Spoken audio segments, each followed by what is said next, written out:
We unboxed it earlier this morning, and today is day one of the 30-day challenge with the Moto X. I'm Aaron Baker from PhoneDog.com, and today we're putting this device through the 30-day challenge paces to see how it performs in comparison to other high-end devices on the market. We'll test the display, the camera, the connectivity, and everything you ask us to test through Twitter and through Facebook through our 30-day challenge series of videos. Let's kick it off. It's day one with the Moto X.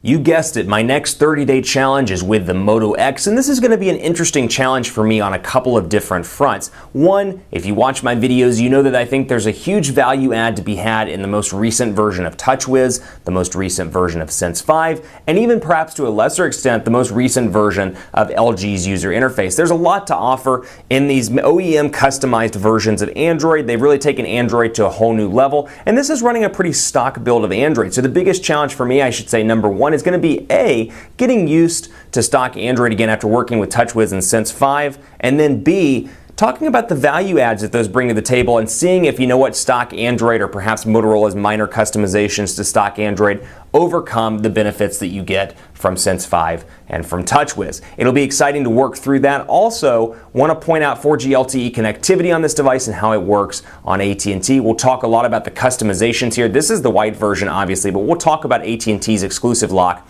on the customization options through Moto Maker and see if that plays a role. We'll also put this through its performance paces to see how quick this device is despite having only a 1.7 gigahertz dual-core processor. It seems fast so far. The 2 gigabytes of RAM seem to speed this thing through everything that I throw at it. That said, quad-core processors on the HTC One and the Galaxy S4, the Optimus G Pro, all the other flagship devices that are priced at the same price point, $199, put this thing to the test in a lot of different ways. We'll also go through the voice commands. Touchless control, we'll talk more about Motorola's Assist application, which gives you the ability, quite literally like it sounds, to assist you through things like driving, where you don't have to look down at your phone, it'll automatically read messages to you and more. Obviously, I'm a big proponent of not texting while driving, strong supporter of AT&T's campaign, and I'm excited to see that roll out in devices like this. And actually, Verizon, Sprint, and T-Mobile are strong supporters of the campaign as well. But so far, pretty quick here, but I'm gonna need to hear from you on this 30-day challenge. I'm actually leaving on a business trip to New York this evening, so you'll see some coverage from that as well. I'll talk about working with it while I'm on the road, battery life,